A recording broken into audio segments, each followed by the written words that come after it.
Hello guys, how are you? This is your Bhargav MCA రేపటి కోసం.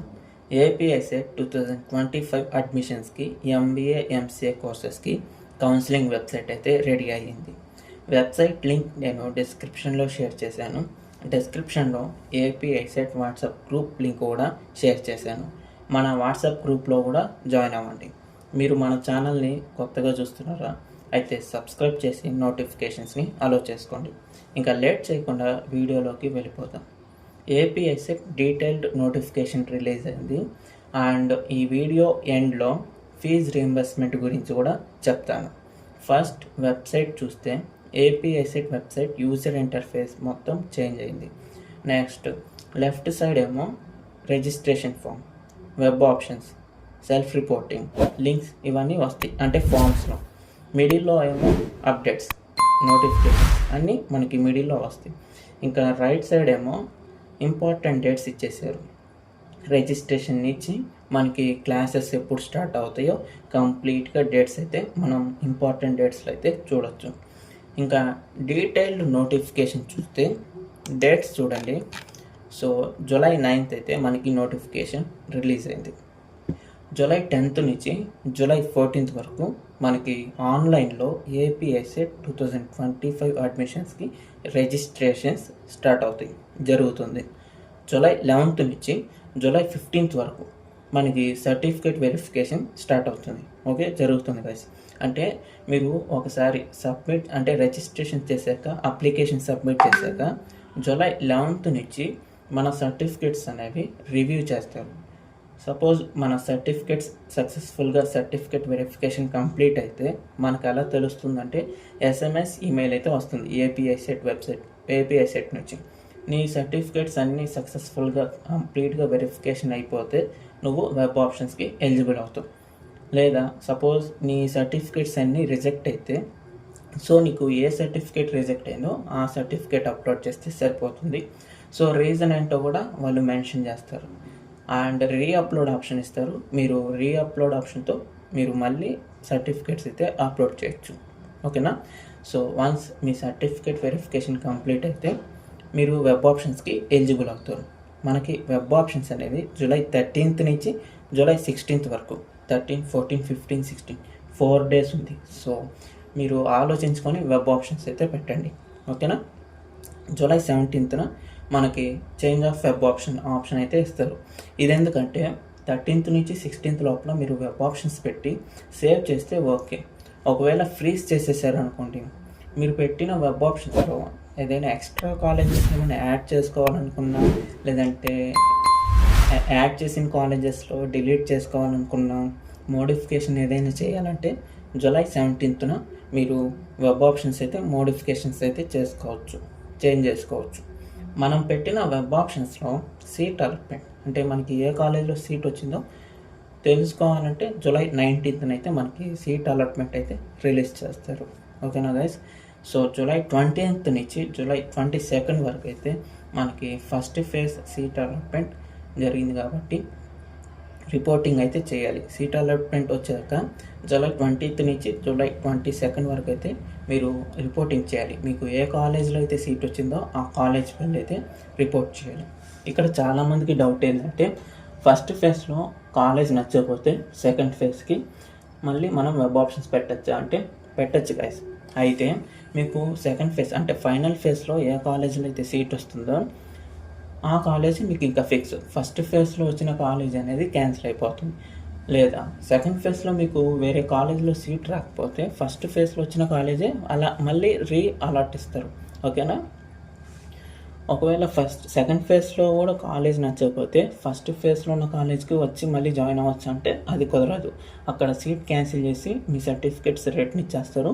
So certificates మీకు second ఫేజ్లో ఏ కాలేజీలో అయితే సీట్ వస్తుందో ఆ కాలేజ్కి వెళ్ళి సెల్ఫ్ రిపోర్ట్ చేయాలి. అండ్ మనకి క్లాసెస్ సో జూలై 21st నుంచి అయితే మనకి క్లాసెస్ అయితే జరుగుతాయి ఎంసీఏకి, ఎంబీఏకి.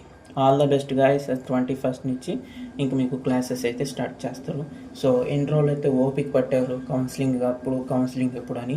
ఇప్పుడు కౌన్సిలింగ్ స్టార్ట్ అవుతుంది. ఇంకా తొందరలో మీకు క్లాసెస్ స్టార్ట్ అవుతాయి. న్యూ అకాడమిక్ లైఫ్ అయితే స్టార్ట్ అవుతుంది. ఓకేనా? ఇప్పుడు మనం రిజిస్ట్రేషన్ ఫీజు చూద్దాం.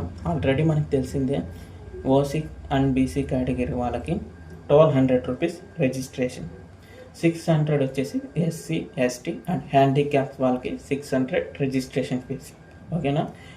సో రిజిస్ట్రేషన్ ఎలా చేయాలో కూడా నేను మీకు నెక్స్ట్ వీడియోలో అయితే ఎక్స్ప్లెయిన్ చేస్తాను.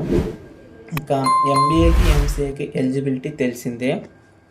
ఎంబీఏకి ఏమో ఎవరైనా ఎలిజిబులే. ఎంసీఏకి అయితే మీకు ఇంటర్లో మ్యాథ్స్ ఉండాలి లేదా డిగ్రీలో బీసీ అయినా చేసి ఉండాలి. ఓకేనా? ఇలా చేస్తేనే మీరు ఎంసీఏకి ఎలిజిబుల్ అవుతారు. ఎందుకంటున్నానంటే ఇక్కడ మనకి 2 ఆప్షన్స్ ఉన్నాయి ఎంసీఏకి. ఇంటర్లో డిగ్రీలో మ్యాథ్స్ లేదు, మీరు డిగ్రీలో బీసీఏ చేశారు, ఎంసీఏకి ఎలిజిబుల్ అవుతారు. మీకు ఇంటర్లో మ్యాథ్స్ ఉంది, డిగ్రీలో మ్యాథ్స్ కాంబినేషన్ కాకుండా బీకామ్ చేస్తుంటే మీరు ఎంసీఏకి ఎలిజిబుల్ అవుతారు. ఎందుకంటే మీకు ఇంటర్లో మ్యాథ్స్ ఉంది కాబట్టి. ఓకేనా? ఇంకా ఫైనల్గా ఫీజ్ రియంబర్స్మెంట్ గురించి వస్తే, as per GO MS number 77 and its amendment GO MS number 4 order.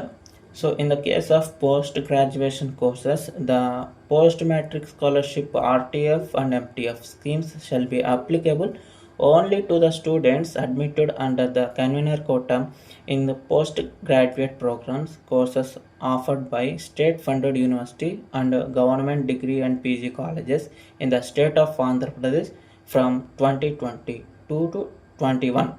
The above is not applicable in the case of postgraduate programs courses to the student admitted under convener quota, either regular or self-finance mode in the private aided and private unaided degree and PG colleges from the academic year 2020 to 21 fresh admissions.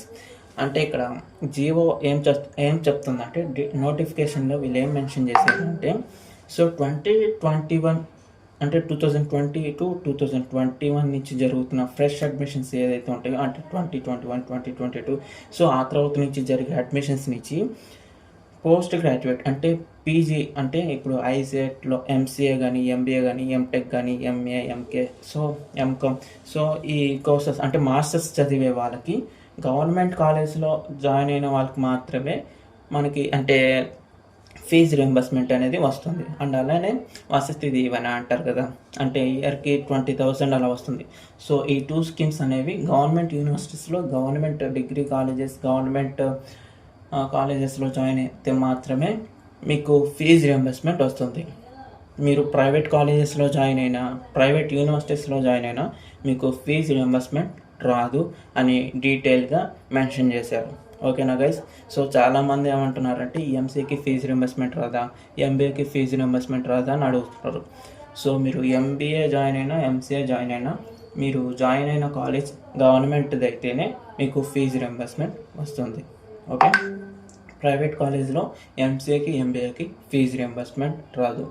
Government కాలేజ్లో join అయితే మాత్రమే, అంటే government యూనివర్సిటీలో join అయితే మాత్రమే మీకు fee reimbursement వస్తుంది. అది ఎంసీఏ అయినా సరే, ఎంబీఏ అయినా సరే.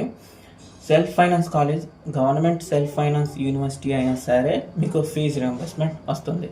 ప్రైవేట్ సెల్ఫ్ ఫైనాన్స్ కాలేజెస్కి ఫీజు రింబర్స్మెంట్ రాదు. ఓకేనా? ఓకే గైస్, ఐ థింక్ మీకు ఫీజు రింబర్స్మెంట్ గురించి క్లారిటీ వచ్చింది అనుకుంటున్నాను. ఈ వీడియోని చూసినందుకు చాలా థ్యాంక్స్ ఫర్ వాచింగ్.